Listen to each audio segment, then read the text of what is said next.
How you guys doing today? This is the one. I'll tell you, man, this is the one I'm here for. This is the one I'm excited for. How many people have come to Game on Expo before? Every single one. Every single one? So you've probably seen me moderate a couple times by now. Holy smokes. My name is Joel Valley. I do a show called Media Glitch, where you will find this panel. What's that? Is it messed up? No, I don't want to see me. Oh, okay. No, I'm not the star of the show here. These guys. Yeah. I appreciate it though. I appreciate it. Yeah. Okay. Whew, the Rare Game Reunions panel. Who's excited to be here? Hopefully they don't come in yet, because I told them when you hear the applause come in, but they were like, what if there's no applause? And I was like, oh, there will be. Not yet, not yet, not yet. Okay? Listen. David Wise, Kevin Bayless, David Doak, Grant Kirkhope helped change the gaming landscape forever.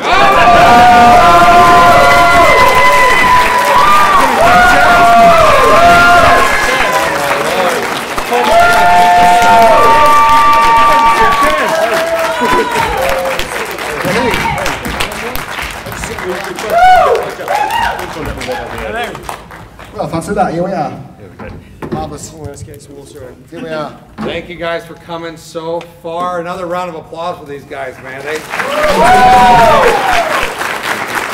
didn't come very far. I live in LA, so it's not very far at all. It's about an hour. So these guys came from, you know, some other country, but I live here now, so. You guys, this is a rare panel, but let's just really quick, briefly start with breaking in stories, how you got into the industry, just so people know. I mean, you can start from there and come on with that. Okay, how did I get into it? Can you hear me okay, by the way? Get close to the mic, close, a bit closer. So, I was working in a music shop when I was a mere teenager, and two gentlemen called Tim and Chris came in, and they wanted me to demonstrate some keyboards to them and a drum machine. So I did. They bought the equipment and they offered me a job. And that happened to be Tim and Chris Stamper from Rare Limited. So that's how I got my break into the industry. Kev. Me, well, I was still very young when I started. I think I just turned 16. And I was always drawing little pictures on my computer and sending them off to different companies to see if I could get a job in the industry. But I had no idea that this company called Rare was around the corner. And my parents dropped me off on a visit to my grandparents one evening and left me there, and Tim just showed me all of his artwork and said, do you think you can do this? And I said, yes, even though I didn't think I could do it. And the next thing I was doing was working there before Christmas, and I was there for about 18 years. I guess so. At me, I was a total loser. I was left university at 22, and I spent the next 11 years playing in rock bands, stuck getting nowhere. And my mate called Robin Beanland, who, you know, he said he played local bands. Like I kind of played local bands on unemployment insurance for like at least 11 years. And he said, I've got a job at this company called Rare. You know, you've been on unemployment benefit for about 11 years. Don't you think you should get a job? And I was like, well, what can I do? He said, well, why don't you try to do what I do, write music for video games? I said, well, I'll go. So he recommended some gear, I bought a copy of Cubase and a crappy computer and started writing music that I thought was appropriate for video games. And I sent 5 cassette tapes to Rare over the course of 1994 and never got a reply. And out of the blue I got a reply saying, please come for an interview. And Dave interviewed me and stupidly enough gave me the job.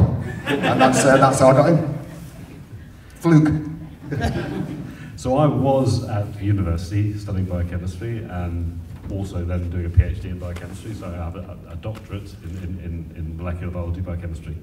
And we used to model protein molecules on 3D computers, which were quite unusual at the time because there wasn't 3D graphics on desktop. So we had these really fancy machines made by various companies, including Silicon Graphics. So I used to look after Silicon Graphics machines. And then I was looking through Edge magazine, which is a kind of like glossy UK games magazine one day, and in the double-page spread of adverts for dream jobs at Rare, you know, it had artist and programmer and then Silicon Graphics system manager. So I applied for the job thinking I wouldn't get it, got it. So I went there to look after Silicon Graphics, and they had those because those are the machines that Kev used for doing the Donkey Kong modeling and stuff, and then also the Nintendo 64 was made by Silicon Graphics. So I went there as the computer guy, and then drifted onto the GoldenEye team, and that's how I got into the development part of it. So really quickly, I'm going to pick like 3 people. What is your favorite Rare game? Raise a hand right there. Banjo-Kazooie. I already know that. If it's Banjo-Kazooie, put it down. Right there. Perfect Dark. Perfect Dark. Like everybody else. Okay. What can I say? Pat. Jet Force. Oh, Jet Force Oh, Gemini. that's very good, very good. Right on. Right there. DK64. Oh! DK60. Oh, a couple hands went down there. GoldenEye. GoldenEye. Just Donkey Kong Country. Donkey Kong very Country. good. Here we go. Classic. Diddy Kong Racing. Oh, very good. Banjo-Tooie. Oh, Okay. controversial.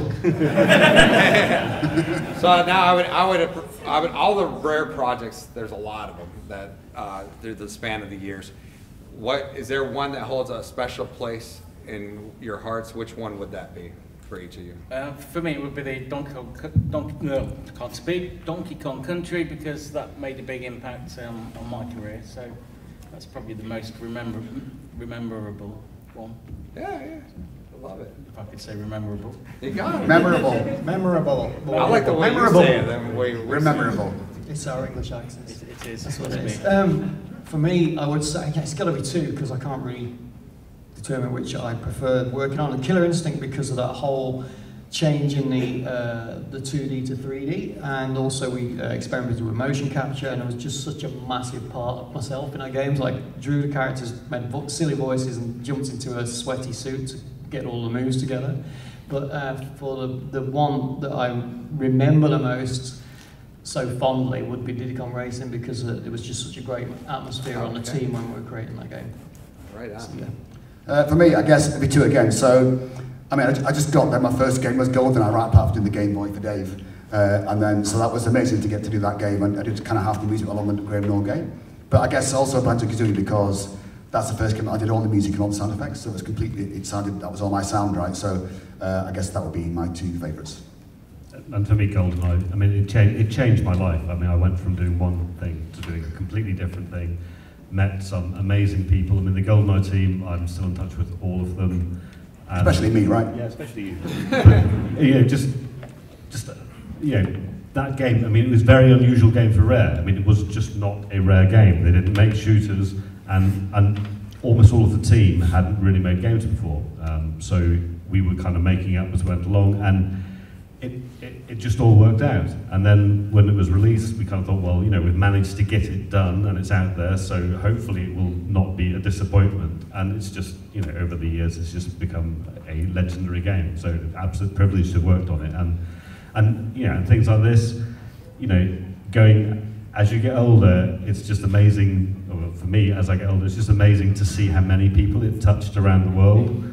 And just to kind of share those memories with them, so it was very, very special. Also created your alter ego. And also, That's yeah, well, also I cheekily, obviously, put all of our faces were in the game because that was the thing that we were doing with the early face mapping, and I was in there as Doctor because I'd been a scientist. Because I was a scientist, I am Dr. Doak. I have a PhD in biochemistry. So that was it was like a silly joke, and we kept it in the game, and it's just become a wonderful thing because I just get people come up to me all over the world and say, sorry, we shot you. So those who worked on Donkey Kong Country, I want to start there. I mean, that game sold 9.3 million copies. When did you know you were creating something special, like that was going to change the landscape of gaming, literally? I think Tim brought in some brochures which were just sort of promoting his software, which was the 3D software that we were using to create all of the graphics in the movies. Sort of Terminator 2 and lots of fancy advertisements that you'd see with all these special super graphics moving around. And I didn't really know how we were going to fit that in on a Super Nintendo and what we were going to do with that. But we got this machine and I started experimenting with the tools to see if I could make something, and the first thing I wanted to make was a fighting game, so I started putting together some graphics. And that sort of took us to a place where Tim invested a little bit more in it, and he bought another machine and started to go upstairs to build a background for these characters I was doing, because it was just a new, almost like a learning exercise. But then when Nintendo approached us and they saw what we'd done with regards to some kind of demo with the Killer Instinct characters that were brute force back then, they asked us to take the Donkey Kong character.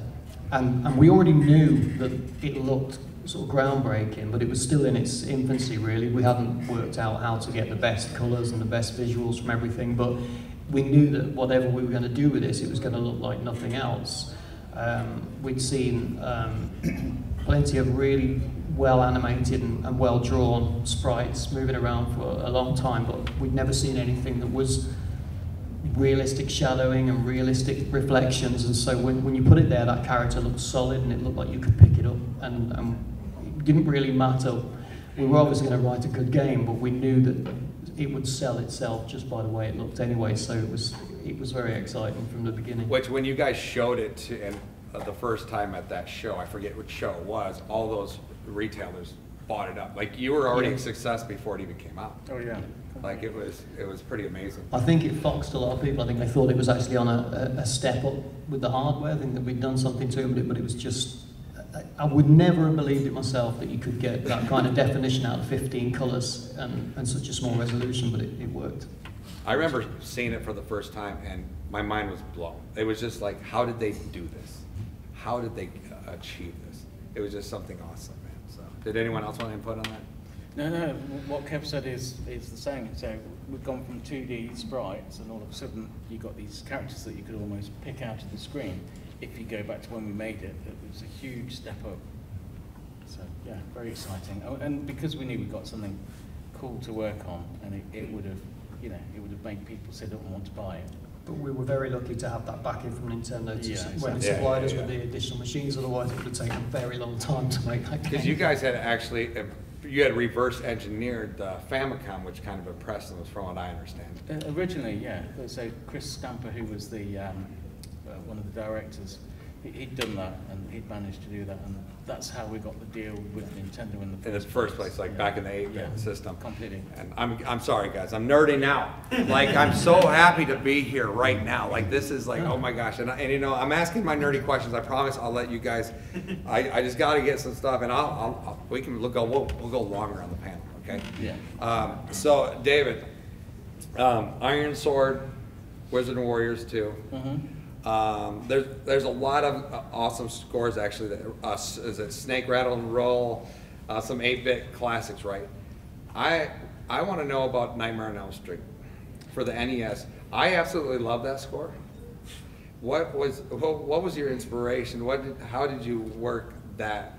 Because it's so awesome, and a lot of people crap on that great game, but y'all don't understand. The freaking music's amazing. In that. And I know people talk about Battletoads and everything, but like, Nightmare on Elm Street. So Nightmare on Elm Street, I can't remember who wrote the film. I think it might have been Danny Elfman. I can't remember. Yeah, I'm not quite sure. I can't remember. It was a very good film, wasn't it? We know score. Did Danny Elfman do the I score? don't, I'm not sure. I'm not quite sure who wrote it. Anyway, they came in with these scores, and I was listening to them. I thought there's no way those scores are going to translate onto an 8-bit system. So we took the theme, I think we used it once. Yeah, you guys. And the rest of it was just me being given a machine to play with, and that's what the score was. So it's so good. And also the fact that a lot of the games we normally do are quite happy, and then here we are with Nightmare on Elm Street. It was such a departure from what I normally do, so I just rolled with it and enjoyed making the game. Then really quick, how did the Pause Battletoads thing come in? The Pause Battletoads is actually, I mean, it's my data, because everything was typed out in those days, and Mark had just taken it. I wasn't there whilst it was being created. He just took some of my data and made this pause tune, and that's where that came from. So I can't really take much responsibility for it. It was actually the main programmer, Mark Betteridge, who put it together. Oh, okay. Wow.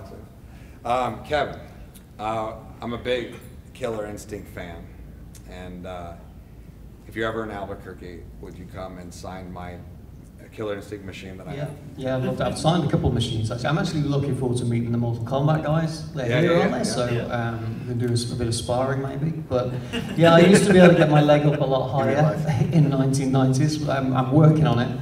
But it was just, I was such a martial arts enthusiast, and my friend he's actually visiting here today. He got me into the karate, and then he started working at Microsoft. He actually lives over in Seattle now, and he's coming over to this convention. It's really crazy how it sort of worked out, but we were such big fans of Bruce Lee and Jackie Chan that I just really wanted to do a fighting game after playing Double Dragon in the arcades and Way the Exploding Fist on my Commodore 64. I was just a complete fighting game nerd, and it was literally a dream come true, especially when Maya, the software that we use, Power Animator, it became Maya, and they added some different effects like the particles for the hair. Yeah.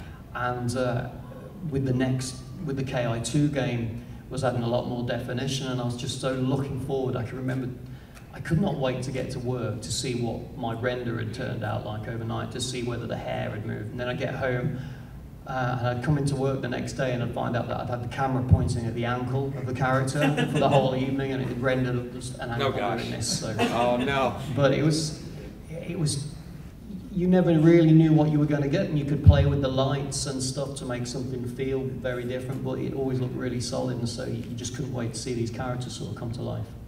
And so making a sequel to any kind of a blockbuster hit, whether it's a movie or a video game, what was it like were there any things you wanted to do, achieve with KI Gold that you just weren't able to pull off? Well, I didn't work on KI Gold because that's when I started working on Diddy Kong Racing, but when I worked on KI2, I would have liked. I guess that's what I mean. Yeah, I said KI Gold because I'd like to have had some kind of exploration element and sort of encounter different fighters as you went along, but I think Chris Tilston looked at the design and they sort of added more levels to that and made it a little bit more dynamic. But for myself, it was just about making it look prettier. And a lot of people actually prefer the look of the first game. Mm-hmm. I still prefer the colour and that of the second one, but I do think the first game had something that the second one didn't have. Yeah, the colors are more saturated. Yeah. The second one, yeah. The first one, I do agree with that school of thought. That the first one that was awesome. Now, here's a question I wanted to know all my life. Why did we never get a port of KI1 on the N64, even if it was later? I know they brought it to the SNES, but why didn't we get that? I couldn't really answer because I was too wrapped up on Diddy Kong Racing, and then I think it went on to Star Fox eventually immediately from that. But I mean, we gave them the game on the Super Nintendo. I guess we figured it would already be in most people's homes anyway, right. And so KI Gold was kind of a sort of a compromise, I reckon, to get that next game actually onto the system. It was still very much the same game, and it was everything that Killer Instinct had, but with some more features. And so we had to deliver a game, and it came out as KI Gold. But yeah, I'd moved into the more 3D environment then, and started moving with polygons, which was another learning curve. So I was so focused on this whole new 3D universe that you were going to move in, rather than these planes with 2D characters on. It was quite a lot to get your head around. It was the only reason why I bought a 64 at the time, hoping it would come, because they promoted it so much in the arcades. But you still have a Super Nintendo, I'm sure. I do, yes. And I have that copy of the KI too. So, Grant, Banjo-Kazooie. Yes. Such a unique score, right? Well, I don't know, is it? Hopefully it is. What inspirations did you draw from to come up with some of that stuff? It was Dream before that, right? That was kind of an RPG Zelda type thing. So I just remember Tim deciding to change it to a platformer, and I'd written 107 pieces of music for Dream, and just throwing those all out the window. He just said, you need to write jolly platform music now, and I was really new at Rare, I didn't really know what I was doing. So I just kind of I wrote the tune to Click Clock Woods, just as a demo, to say, I think that's a jolly platform piece. But I think, as the game went along, I realised that we're trying to beat Mario, right? But I knew that I couldn't write music like Koji Kondo, that kind of, Nintendo did that really great poppy jazz style really well, and I'm crap at that. So I knew there was no point in me doing it, so I just thought I needed to write something that was different to that. So I kind of stumbled upon that umpah thing, I was watching Beetlejuice, Danny Elfman score for that, and it's got that real umpah going all the way through it, and I realised that, it's particularly when I got to Bad Monster Mansion, I realised I could have dark harmonies that were quite dark, but if you did an umpah jolly rhythm, didn't scare the kids, right? So there was like that kind of, you know, it's really dark harmonies, but it's got umpa, so it makes it kind of jolly rhythmically, but quite dark. So I kind of got that thing. And then I went back and rewrote the earlier levels of the game. So I rewrote Mumbo's Mountain and I rewrote Treasure Trove Cove to be a bit more like that. So, and I thought to myself, there's this thing in music called the tritone. So you got a C and a C, it's an octave, right? And then the middle point between the two notes, which is the furthest point away, it used to be called the devil's interval, it's the tritone. So it's an F sharp, or I guess you'd call it a G flat, probably, but it's more like an F sharp.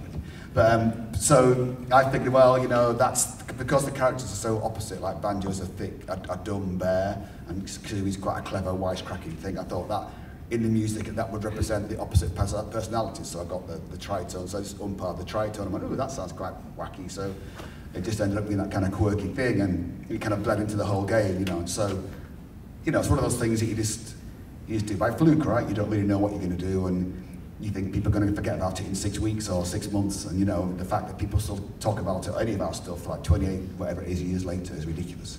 So, you know, I just think, a lot of the time, the stuff that I do is just complete fluke. I'm not really very good at all. So it's just like accidents that happen and just seems to sound all right. It's like, oh, that's all right, let's just use that. So there's not a lot of thought in it, really. I have more questions, but I'm gonna let them probably do that. But let's talk some GoldenEye. Listen, I have a love-hate relationship with you at this moment. Let me just tell you.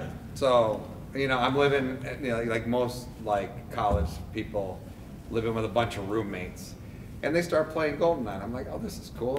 Oh, I like this. At that time, there wasn't really first-person shooters for, like PC, yes, but you know, for consoles, they're few and far between. And I'm like, oh, this is cool, you know, and you know, you know, because that's what happens when you die. And it was just like, I think, because it was a bit of a sleeper hit, and like 3 months later, that's all I heard for the next 2 years of my life. Does anyone remember that? Yeah. Oh my gosh. Well, the game is fascinating. When did you know that this is huge? When did that? I don't think we did. We didn't. No. Because that was kind of a back burner rare title that was just being worked on, correct? I think it was out a few years after. And it's interesting that Ken Lobb, who was kind of he almost like a member of Rare, but he was Nintendo. So he was involved in Killer and in GoldenEye. Ken did a really inspired thing. So the multiplayer obviously was the thing that just ruined grade point averages across across the country. But we really wanted to do it. To have multiplayer, because we used to play a lot of kind of multiplayer Doom on the network and stuff and things like that. Yeah. So we knew, you know, at that time, FPS multiplayer gaming wasn't really a thing out of fairly niche. You know, you needed to be at a LAN party. You needed everyone to come along and bring their monitor and their computer and all this kind of stuff. So it's just, yeah. We did it. So it was always in our heads that we would do that. But the game, all through the development, on the technical side, we were always struggling with performance because the N64, as it turned out, wasn't quite to the spec that SG had forecast when they were initially speccing it out. So we had a whole bunch of working kind of ceilings for complexity and stuff, and we were right up against them. And then when the final hardware was announced, that was like, well, okay, well this is becoming hard now to give a performance. And for instance, just rendering characters, you know, if you're a single viewport, you've got Bond's hand, and then whatever NPCs you're fighting against, so there might be like 6 on screen at once. The problem is when you go to multiplayer, if you've got 4 split, then each one of those windows could be rendering 3 other people if you're all in the same room. So suddenly that threshold has doubled, plus the background rendering and stuff. So it was kind of like, maybe we'd love to get it working, maybe we can get it working. And then particularly Steve Ellis was one of the main programmers in GoldenEye, and he was kind of almost locked in a room for a couple of months to only do that. We got it working. I have such a vivid memory of the day, because we'd always said to Ken, you know, it's something we'd like to do. It's, oh, you guys, you're never going to do that, it's never going to happen. And I remember him coming into the office on one of his kind of occasional visits to Rare, so he could come over to see how things were. And we had a dev kit set up with 4 controllers connected. He's just going, no, you guys, no. And he just sat down. And then Ken was just a massive champion for it at Nintendo. So when, you know, him and the guys at Nintendo America, they knew that if we were delivering that 4-player split screen, that it would just go gangsters and people would love it. And one of the things he did was he made sure that GoldenEye went into brick and mortar rental. Yeah, so it was all Blockbusters and stuff had it. And the idea there was, if people take this home and they rent it, they will buy a copy because the experience that you had. And that was kind of the sleeper hit, because when it came out, it didn't do big numbers initially, but just the rental numbers were always high, and then they just kept on redoing the cartridge because it was just, you know, it was the game, it was a keeper, you know, the single player game, you know, I'm very proud of the work I did on that, but I think, you know, it wouldn't have gone the distance that it did without multiplayer. Yeah. And also, it sold more in the second year than the first year, and it sold more in the third year than the first 2 years put together. So normally games go like that and then die off. GoldenEye just kept going up and up and up and up. It was really weird how it worked like that. And it's kind of an interesting time in gaming where movie licensed titles, a lot of gamers just shied away from them because they weren't that great. And then to top it off, I mean, GoldenEye had already been out for a while, and then you guys released this game about the movie, and you're like, oh, what is this about? So it was so late and it was so full of bugs. We just thought, just release it. Who cares anymore? It's just, you know. I mean, I think one of the things about the GoldenEye or the Bond property as a license was that everyone on the team really loved James Bond. Yeah, because we'd grown up, you know. I mean, for me, James Bond. I mean, that was the thing we used to always joke about. So, you know, for me, James Bond was Sean Connery, and then for some other people on the team, James Bond was Roger Moore. You know, again, at one point we did have those characters in, but they had to be taken out. And also the breadth of the license, because it was GoldenEye the movie, but we were allowed to put all of the other NPCs in, so like Odd Job and stuff.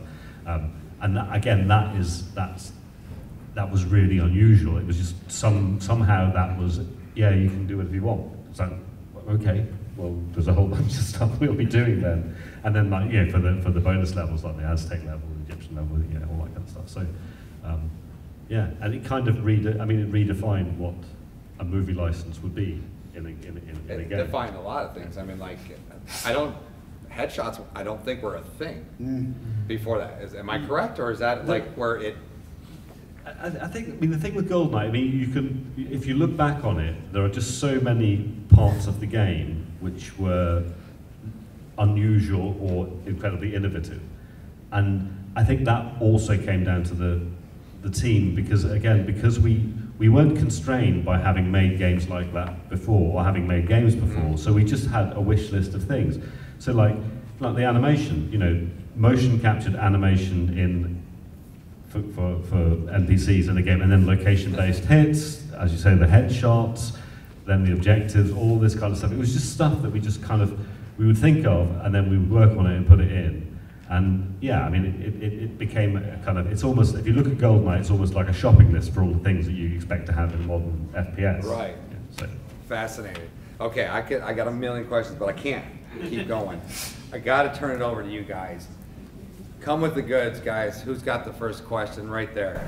I have a question. So for Grant specifically, why were you guys so mean to Lanky in the DK rap?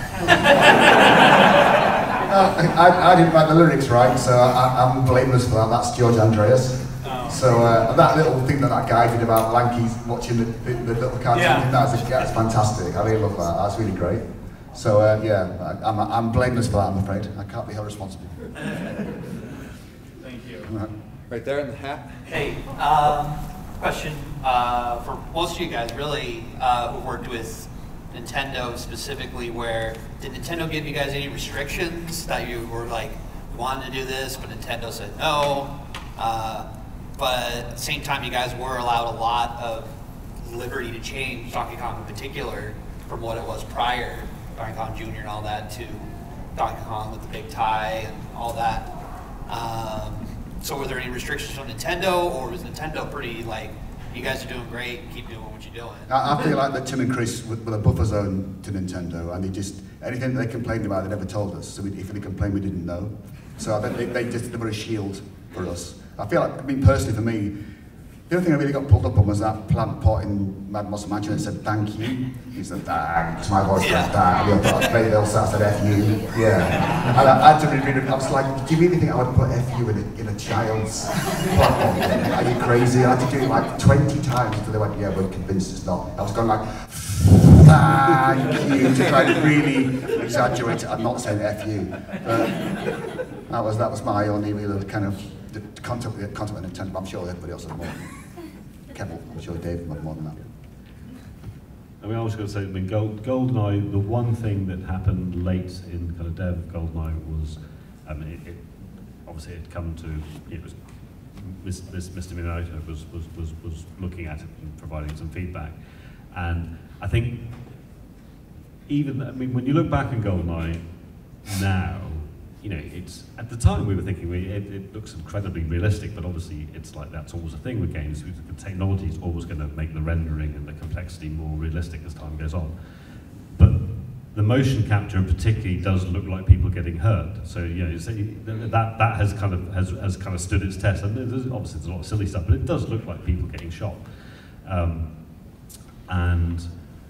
Mr. Miyamoto suggested that there might be some scene at the end of the game, I think Martin had a fax about it, where it showed that it was just a game. So that you would see all of the people who'd been shot all just kind of like hanging out together and shaking hands and big hugs and stuff. And it kind of, in some ways it was a sweet idea, but it didn't get done because, I mean, I think we probably briefly considered it. We're kind of going, well, maybe if we just keep it on the shelf for a bit, it will go away because we've got lots of other things that we need to be doing because we're really stressed for time. But, you know, and Howard Lincoln, I remember actually we were over here in the States for an E3. I remember that. And so Howard Lincoln, who was the president of NOA at the time, and famously a very kind of stern chap. He had been the lawyer who'd helped Nintendo when they were doing Donkey Kong, and they had a legal battle with Universal for the Kong and stuff and things, and Howard Lincoln was the brains behind them coming through that safe. But he famously had no interest whatsoever in video games. You know, he wasn't a video game player, but he liked GoldenEye. So that was another champion on the. Yeah, it's like, well, yeah, no, I used to do. Yeah, I think he was in the military or some family in the military. He said, "What a shooting game!" So I've taken that and had a look at it. So yeah, no, I remember our story about Howard Lincoln is that we were at E3 when Banjo was getting shown at E3, and we were all staying at the Biltmore Hotel in downtown LA, and we were all told we're going to have a meeting with Nintendo, so it was down in the bowels of the hotel in this meeting room, and we all sat there, and in he walked, and he sat there and said, "My name's Howard Lincoln, I'm the president of NOA, we have $5 billion in the bank and no debts." And that's how he started the conversation. And she said, "It's a bit like you guys understand that, you know, with Banjo-Kazooie coming out this Christmas, we've committed X million to this advertising campaign, and 40 million, I just really love these figures, and we all knew there was no chance Banjo's going to be out for Christmas. And all the colour just like drained from our faces, just we were shitting ourselves."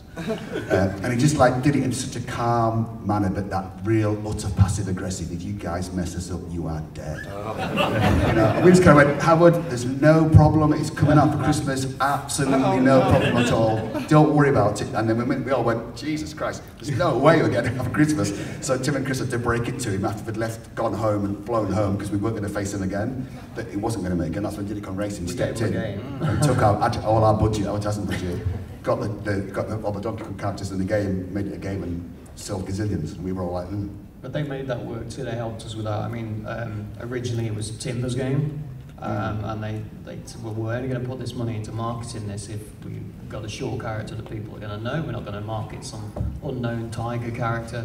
So the choice to put Diddy in there and change the title, everything was done for a reason. Same was with Dinosaur Planet when it became Star Fox Adventures.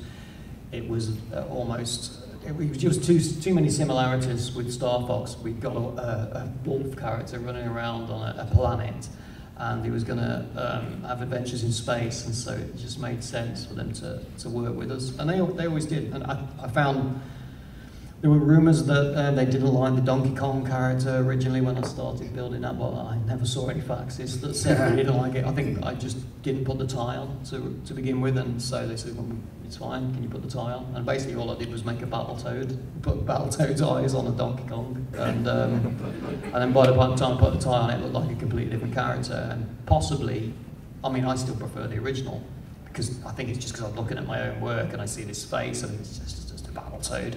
But yeah, it's, I think that they always work really well with us. And when we went to Kyoto and talked about how we can make the story and the design work for Dinosaur Planet, we spent a week there and then we'd send people from Nintendo to Rare and to iCross, and we would just sort of heads together and work out how we can make the story work. And there was a list. I've got a set of faxes and things like that at home still. And I just looked at one of the faxes, and there's all these lists of things that I've never actually read. And I looked at them the other day, oh my God, they were gonna do this. And I was like, no. But I won't tell people what changes were going to be made to it, because they said, we suggested a lot of stuff, and then they said, no, there's too much ball done in the game, we want the game out, and we want to be as non-destructive as we can with this. So they work really well with us on that. So. Right on, that's an answer for that question, for sure.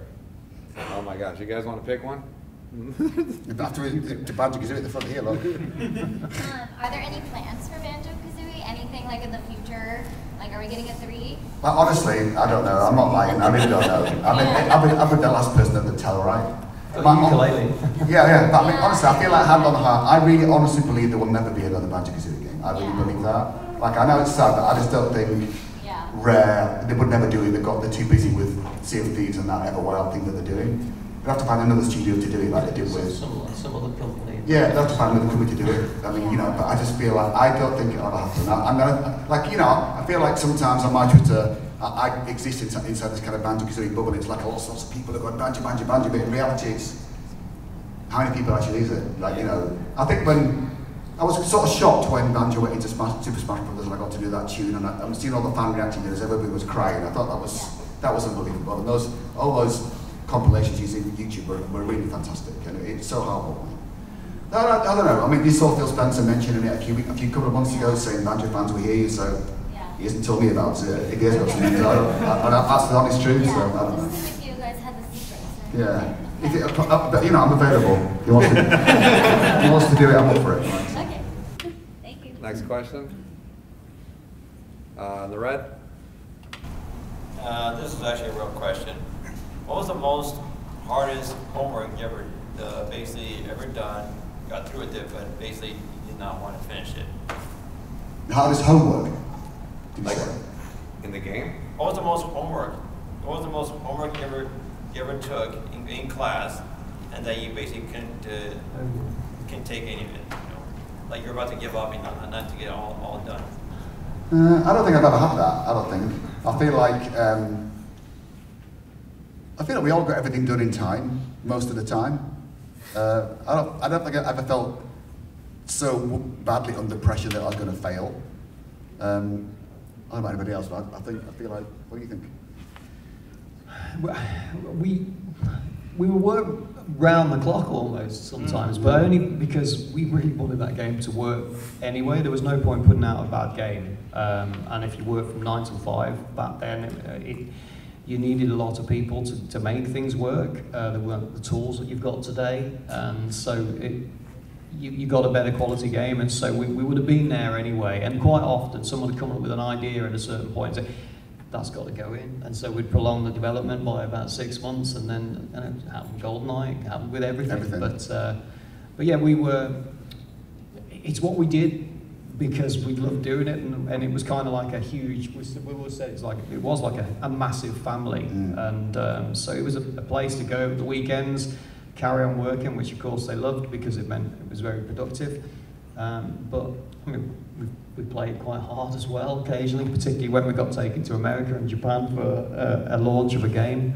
But we got plenty of hangovers there. But you know, we were proud of what we did, and we weren't going to let something go out that made us look bad. So. No, but I think the difference is with us. I think at the time, no matter, the Tim and Chris said to Nintendo, we're not having it yet, it's not finished. Yeah. It's not finished. And like, I think these days, you get an awful lot of that corporate pressure to please the shareholders to get games out, so you get those huge gigabyte downloads on day one because, you know, by the time the game was getting made, we couldn't finish it. So I feel like we were very lucky as we just said, we're not getting, and even though Nintendo were probably screaming at Tim and Chris going, where's these games? It's not done yet, you're not having it. So and I think it was better for the games because they came out better. And also you can't fix it. When a cartridge goes out, you can't do a download and fix it. That's it, right? It's done. So I think that we were lucky that we got a big buffer zone. So if they were screaming at Tim and Chris and Joel, we never heard it. Right on. Next question. The video game industry has come a long way since the days of Rare's heydays. For the composers, I want to ask you, are there any small composers or teams that you've heard that you really respect what they've made? And then for the other gentlemen, have there been any games as of recent that you've seen that like you just have a lot of respect for? Can you highlight any?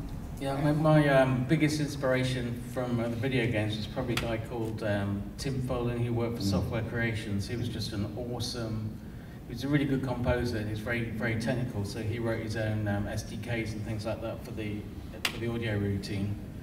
And because he was doing the technical audio and he was also doing the composition, he got the most out of the system that he possibly could.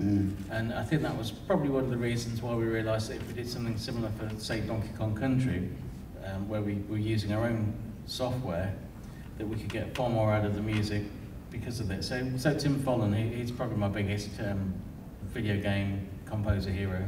I feel like I try not to listen to composers, other video game guys, really, if I can help it. Because I feel like I get influenced. I'd rather put it out my own head. You know, it may be crap, but I'd rather put it out my own head. But you know, I like a lot of indie guys. I'm good friends with Danny Baranowski. I think he's great. You know, Super Meat Boy and Binding of Isaac. I know Jimmy Hinson really well. He's Big Giant Circles. He's great. Daniel, he does the Minecraft stuff. I know him well. I think he writes great stuff. You know, so you know, I like Austin Wintry. He's a good friend. I like him as well. I live in LA now, so I've met a lot of the kind of LA people. And everyone's, you know, on the whole, super nice, but I probably listen to film scores more than I listen to video game scores, because I don't want to get influenced by it. I just get influenced by film scores instead, so because it doesn't really matter, but, you know, I just copy somebody else. So, can you drop a film score for me? I'm a movie director, so now. Oh, really? Oh, my God. Well, I guess there's a gazillion now. I guess anything by John Williams, probably. Like John Williams. Okay. Like, I feel like Harry Potter. Like, when I was writing the Kingdoms of Amalur Reckoning game, I just spent. That game took 4 years to make. I listened to the first 3 Harry Potter soundtracks because they're the first 3 that he did in the car every day for 4 years. And my wife just got so pissed off at me. But I said, and I felt like it was my homework. I felt like I'd learned so much from listening to that stuff over and over and over again. Those first 3 scores that he wrote for those movies are just unbelievable.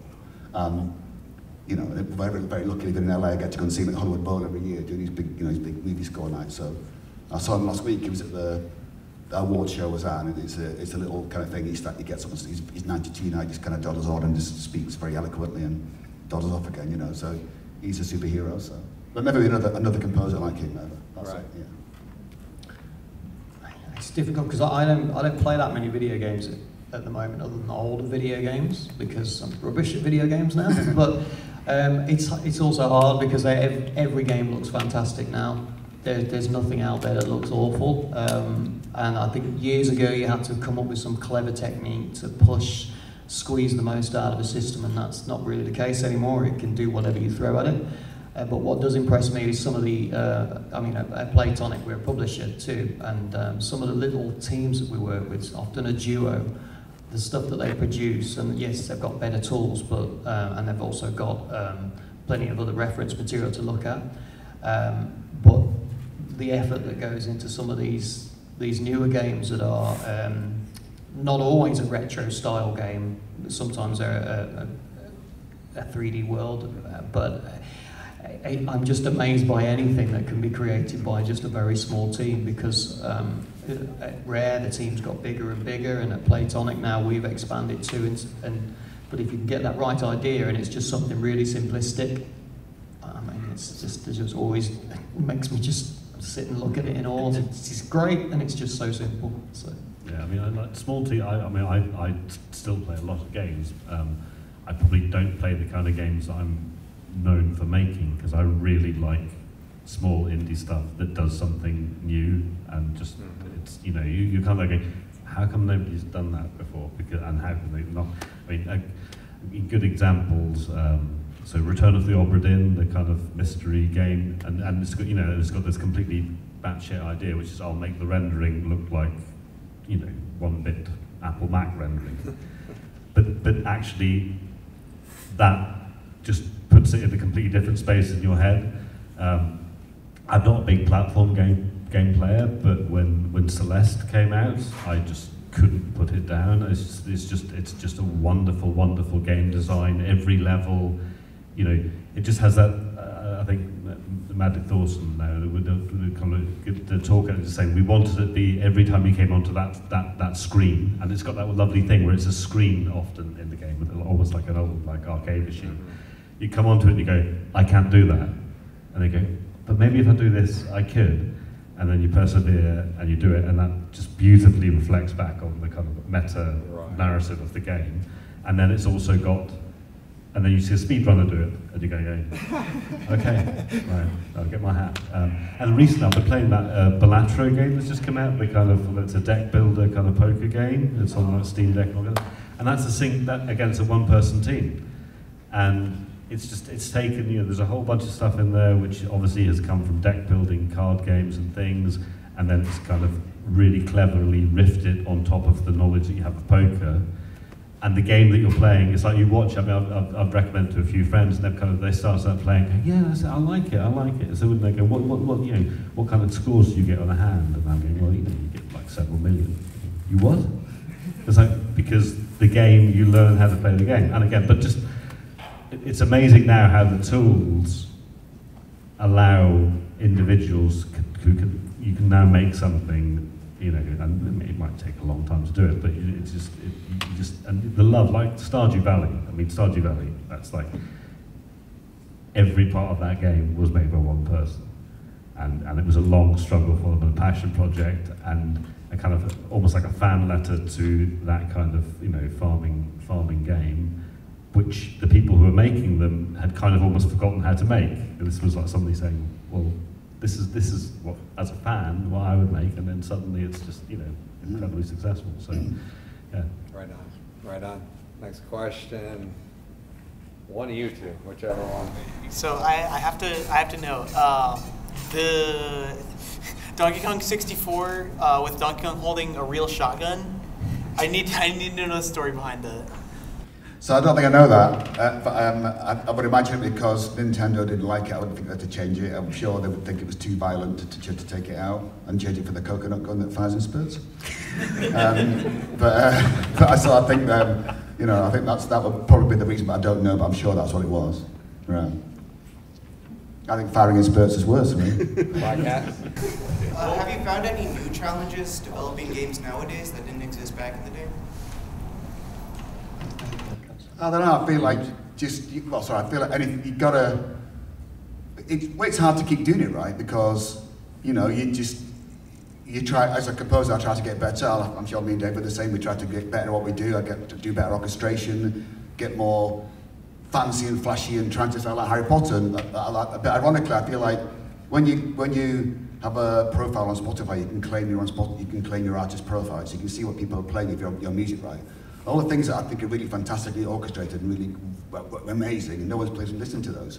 But all the stuff that I think is not relevant, that's top of the charts, right? So I think that as a composer, you might spend lots of time trying to get better at what you do, but realistically, people just like simple tunes that you wrote 20 years ago, and you need to not forget how to do that. DK rap. Yeah, obviously DK rap, unfortunately. You know, so I do think that sometimes you can get lost in the minutiae and try to be better technically, but is it actually better musically? And I think I have to keep reminding myself that it probably isn't. It probably impresses other composers, but nobody else, which is a waste of time. So. I think the biggest challenge is if somebody's, like with Tropical Freeze, we did it to sound like the original, but if you made it sound like the original, it would sound completely disappointing. And it takes an awful lot of processing power and plugins and a lot of things that you have to do extra to make it sound as people think they hear it, because we all have rose-tinted spectacles when we either look at artwork or we hear tunes. We hear things, we remember them far better than they actually were. So to do something now that sounds like it just takes a whole lot more processing, and it's a different thought process. So that's a real challenge, I think. Yeah, and also we used to create our own little sample sets, right? So we'd have our own little MIDI orchestra on the cartridge that the MIDI files played, right? So you had a limited sound set, and that was it. There was no more. Like now, when you think, oh, I can do with the bass sound. You got like 8,000 bass sounds and a synth to go through. And you just go, which one do I choose? They all sound fantastic. You like just, you know, because back in the day we had no choice, did we? It was like you got one bass sound, you have to use it for everything. That's it. So in a way, it was like, and I really feel like people from our day, it's a long time ago, you know how to write a good tune. I feel sometimes these days you can put your finger on a synth and you just get this great huge swathe of sound that sounds amazing, and you can make things sound fantastic but unremarkable. So lots of times I go see movies these days, look at this great, epic, fantastically sounding, amazing score, but it's completely unremarkable. I walk out the theatre, I can't remember a note of it. Right. And like I think when we were back, we were always told by Tim and Chris, you need to write a tune that people can remember and don't get sick of it after hearing it 8 billion times, right? So part of that though was because the technology that we had was so limited, we had to listen to things over and over again. Yeah. And so if we got bored with it, we'd soon change it. So that was probably a good way of working. And I think it's probably a thing that a lot of composers might want to adopt today, that they listen to their own music over and over and over again. We had no choice to do that. No. We had to listen to it, and because of that, you do jettison a lot of ideas quite quickly. And I mean, Donkey Kong Country. It's interesting. I'll walk in and my kids are watching YouTube, and there's themes in those YouTube videos from Donkey Kong Country. And I just recently found this out. My wife, who's not a gamer at all, and I was telling her, oh, I'm preparing this panel and stuff, and I said, man, these guys, they're the goats, right? I'm going to moderate the goats. And she has a CD that has a Donkey Kong Country theme. She didn't even know that it was from the game. Right. And she's like, someone made this for me, and I love this song. Okay. You know what I mean? It's pretty wild. Sorry. I just want to throw that in. All right. Thank you. I'll let you guys pick. I can't pick more. Somebody pick. Somebody. You pick. Pick someone, Dave. Dave, you pick somebody. Over here, at the back over there. Oh, me. For Donkey Kong 64, how did you guys came up with the idea of the DK rap along with the Kongs using fruits as a weapon? Well, George Andreas, the head guy in that game, right, he decided, like, when Dave did the original DKC, he got the da-da-da-da-da-da, and then jumped into the da-da-da-da, Dave kind of modernized the whole, he just created this whole new amazing Donkey Kong thing, so George thought, we needed to do it again. So it was the late 90s, right, so like, yeah, we need to do hip-hop rap, that would be great doing that. And I was like, well, you know, I'm not known for my hip-hop skills, unfortunately. So yeah, he said, oh, no, it's going to be fantastic. So he wrote these lyrics and said, I want it to be like, was that Jason Nevins track with Run DMC? It was like, it's called It's Like That, That's the Way It Is. It's quite fast. I said, oh no, that's rubbish. You want to do it like this? So I found this crappy drum beat on the synth that me and Dave put at the JV 1080 rolling thing. It's like, so that's what you want to do. It's a bit like that funky comedy that's going to be great, you know. And so I thought, this is hilarious. And he was writing lyrics about, you know, and I recorded him and Chris Sutherland doing the rap and got the banjo guys in to do the chorus. And I thought, oh yeah, it's going to be fantastic this year. It's working fantastically well, you know. And of course, when it came out, everyone was like, anybody who was little and young got the joke, but anybody that was like a teenager was like, what's this crap that Kirkot's writing? He's some kind of hip-hop rapper? Well, that's absolutely dreadful. So, you know, I got a big slagging off that, you know, I'd tried to, and it wasn't my intention to try to write some kind of credible rap track. It's supposed to be a joke. But no one got it apart from the kids, right? So I feel like it's taken 25 years for people to get the joke. So people sort of like it now. I feel, but the thing is, like, it's so bad. It's so bad that it's good thing now. You know, it's the worst rap track in the history of rap tracks in the world, right? I readily admit that. But it's one of those daft things that takes on a new life, doesn't it? So at the time, we all thought it was super cool, but it wasn't so cool at the time for people that write rap music. The voice is on there too, like Chris Sutherland's voice. Yeah. Just adds another flavour to it. I know. It's like British people try to rap, just doesn't work. You know, we haven't got that. As you'll find out tomorrow. We don't sound very cool like you Americans, you know, so yeah, that was it. All right. Somebody. Oh, okay. Yes, I love your work in Tropical Freeze, and I played through it again recently, and like, I was thinking of the level of grassland groove. It has those cool African beats, and there's multiple parts. I just kind of want to get some of your insights, just the inspiration behind it, the recording, and like especially with the choral work and things like that. Just maybe use the story behind it. The story was that they got the level up and working, and it's based in the savannah, and we use this sample CD called Heart of Africa, and it has all of these preset voices on it, and that was the inspiration for it. So I was just trying to find lots of different cool ways of using the voices that were on this CD, and it was all tempo matched, and so by tempo matched it means we had a fixed tempo to work with because the level goes along at a certain tempo, and I was just taking these African vocals and slotting it in and making it all work together. So that was the core, that was the technical side of the inspiration, and the music was built around that, so that's why it works that way. And that's quite an old CD, isn't it? Yeah, it's really old. Yeah, so it's funny sometimes stuff that we use back in the day that was old now, it can get reused because it's fresh again. Because yeah, exactly, it comes around again. It was we had a stack of CDs, didn't we? Oh, massive. We had a library of effects, and I remember Rip Tor's effect on Killer Instinct when he swung over. I was watching Scooby-Doo one morning, and some monster was just like, it's Rip Tor's effect. Yeah. We used to, I guess a lot of people use the same sound effects, and we'd modify them, and that's all there was then. That's all there was. Yeah, it was that or nothing. Very useful. Next question of the beanie, right there. Okay, this is a question about the. Sorry, someone's come up with you. Go away.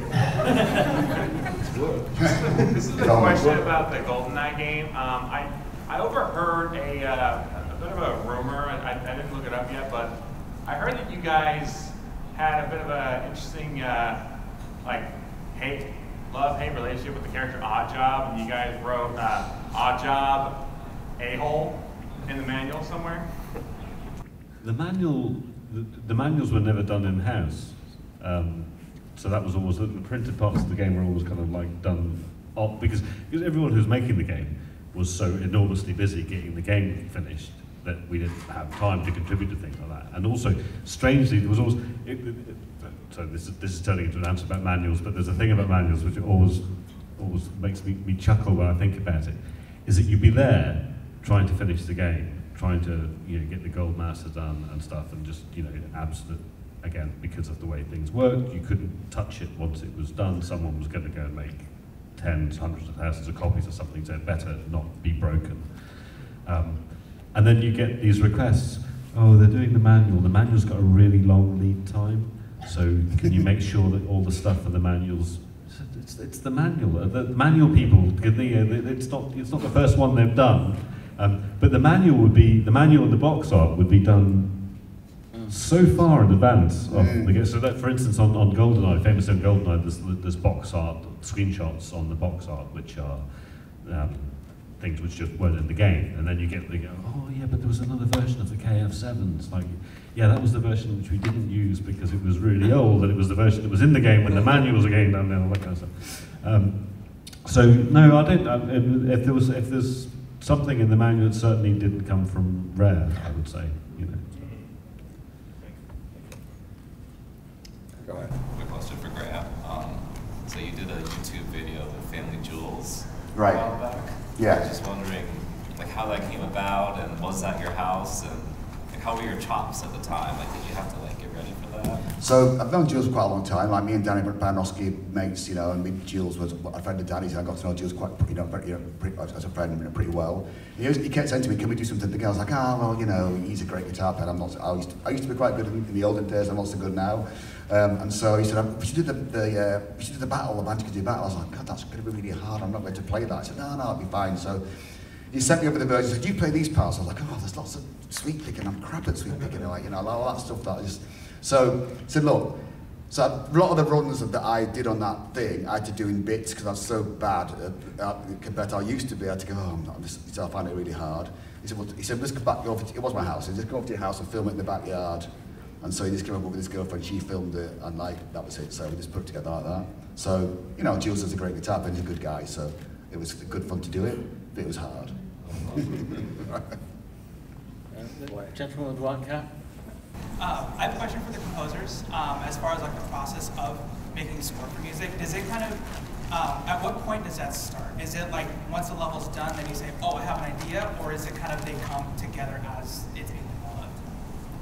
Do you want to take it first, Grant? Or? I'll take it first, David. Okay. So, like, I feel like I worked for Blizzard on Shadowlands, right?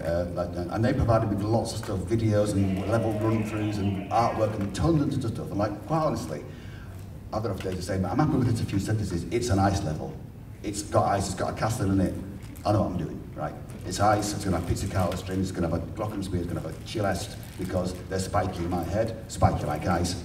It's done and dusted, right? That's how I do it. So I don't really need to have a gazillion pieces of information, or I don't have to play the game. If I'm talking to the creative director of the game and he tells me what's roughly what's about, it's this level, it's a forest or whatever it is. I think any composer worth the salt these days has got something predefined before they even touch the keyboard. That's the way I do it. I think that I know a lot of guys who want to play the game and absorb it and feel it. I'm a bit like, I don't want to do that. You just tell me, and that will take time. And they want it quick, right? Always. I want it tomorrow. I want it yesterday. So you want to. Let's have a quick description, paragraph, that's too long. A few sentences, let's talk on the phone about it or do a quick video call. And that's it, and I'll get on with it. I mean, for me, I like the artwork just because I like artwork. So it's nice to see it. And then as soon as you see the artwork, you instantly get ideas for what you might write or what might work. And the other thing that's really important is because the people who are asking for the tune, they've got a predetermined idea, so the longer you can keep them talking about what they'd like, and you really need to give it over to them to talk about it and what's inspiring them. And I'm quickly scribbling down notes about what they might like. That's really useful because if you put your inspiration forward without listening to what they've got to say about it, it might not be what they were thinking of. So it's a combination of seeing their visual inspiration and what they're thinking behind the scenes. Yeah, like without waste time. So if you don't listen to what they're saying, like I always say, a lot of times, people who they can't talk about music in a musical fashion that we understand. They don't know the phraseology of it. So we'll always say to them, send an MP3 or send us a movie scene or something that you think is in the right direction. So at least you get a kick in the right direction. The worst kind of guy to work for is a guy that says, I don't know what I want, but I know when I hear it. Yeah, and you could be like next Christmas writing it, And also, I always try to send in the first 16 bars, 20 bars, 25, whatever it is. And say, is this, rather than write a whole 5-minute piece and say, I don't like it, we do it again. I'll send a little bit, is in the right direction, yes or no, or change it if not, or continue it if they like it. So I think if you do it for a long time like we have, you start to learn your little shortcuts that save you a bit of time because they're going to want it quick. And there's the odd time as well, instead of doing, it's really useful to do a short section, but there are some times where you think you've absolutely nailed it, and so you'll do the full track and send it off. And 9 times out of 10, they normally like it. So there's that approach, but there's that 10% of the time when they really don't like it. Yeah, you've got to pull your hair out. Well, yeah, it's happened. We got time for a couple more. You guys have a preference here? Who's choosing? This man here in the jacket here, you sir. Hi, so question for Grant. Just to circle back to Smash Brothers. Right. So what was it like to work with Sakurai, like just on the composition or arrangement for Spiral Mountain? Because when I heard that in the trailer and I found out it was you, I'm like, what? No way. Right. That was a weird thing. I was still working on. I just finished the first Mario Rabbids game, I think.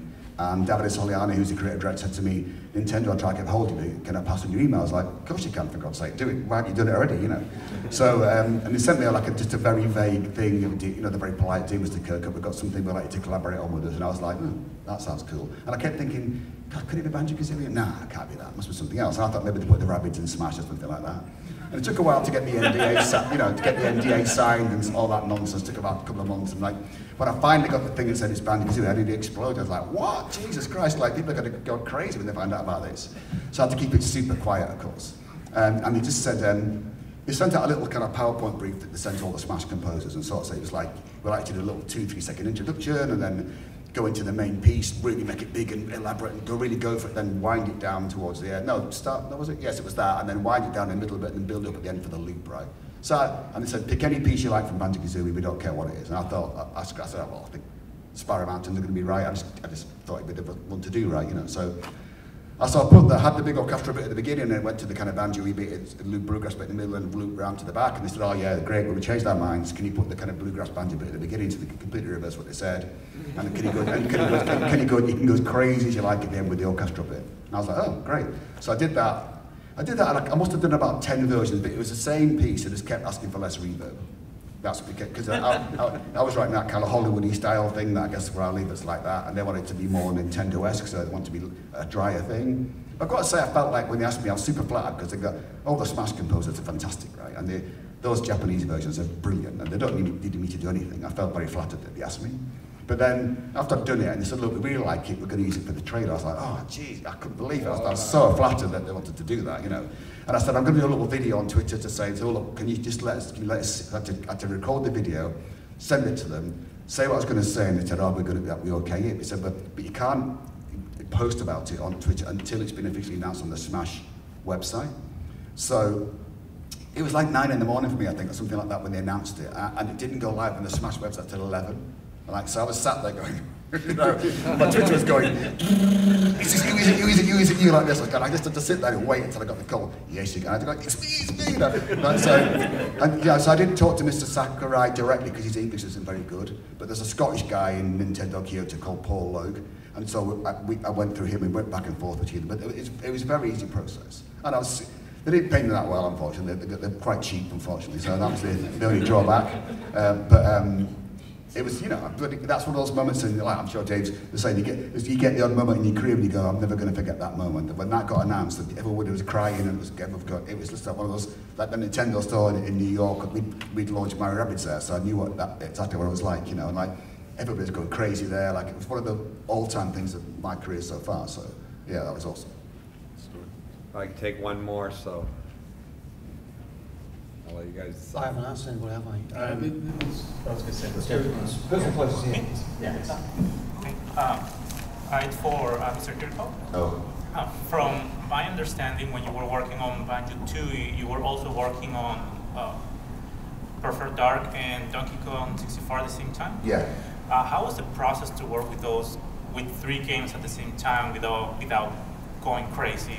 Hard. Yeah. That's what that was. I got that thing because Dave was mega busy what he was doing, right? He was up against it, and so Graham Norgate had left the company to go with Dave to do Free Radical, so I got given Perfect Dark, and then Ethan Fisher, who was doing Donkey Kong music, got moved to sound effects, and then because I worked with George Andreas on banjos, I wanted Grant to do the music for the TC64, and everybody else was mega busy. It's like, well, so I got 3 games at once, right? So the only way I can describe it was, I always thought DK64 was darker than Banjo because I thought Dave's scores for the DKC games had that lovely dark quality to them. I thought it was slightly darker than a normal, like you were talking about before, the Dandy thing. It was a different kind of sound for the DK. That's why Dave's scores were so successful, right? So, and I've just tried to get a darker sound like Dave had. So I felt like I could separate it in my head by going, Banjo 2 is oddball, goofy, DK64 is a bit dark, and then Perfect Dark's like sort of sci-fi. I was into the X-Files at the time, so I was trying to make it sound like that, so I could separate it in my head like that. So I just do 1 track for Banjo 2, 1 track for DK64, 1 track for Perfect Dark, and then go loop round and start again. And that's how I did it. And I felt like, you know, because the Dave scores had that really great quality to them, that it helped me separate it out from the rest of the stuff. So that's how I saw it in my head. I'm being a little selfish and take the last question, Kevin. Were there any character designs that you wished would have made it into the Killer Instinct franchise? Was there a certain character that I put together on paper that didn't actually become any? Right. Again, it's tigers. I put tigers in games and they never go in. I did originally, I think, Saber Wolf. I started building the first 6 guys. I had this massive thing about cats. And I had a little kitten, and I thought, oh, the cats are great. I want to build one. So I built this big cat, like Lion-O from He-Man. Did you have that He-Man again? And the Thundercats thing. They were just so cool. But a Battle Cat from. Battle Cat, from He-Man.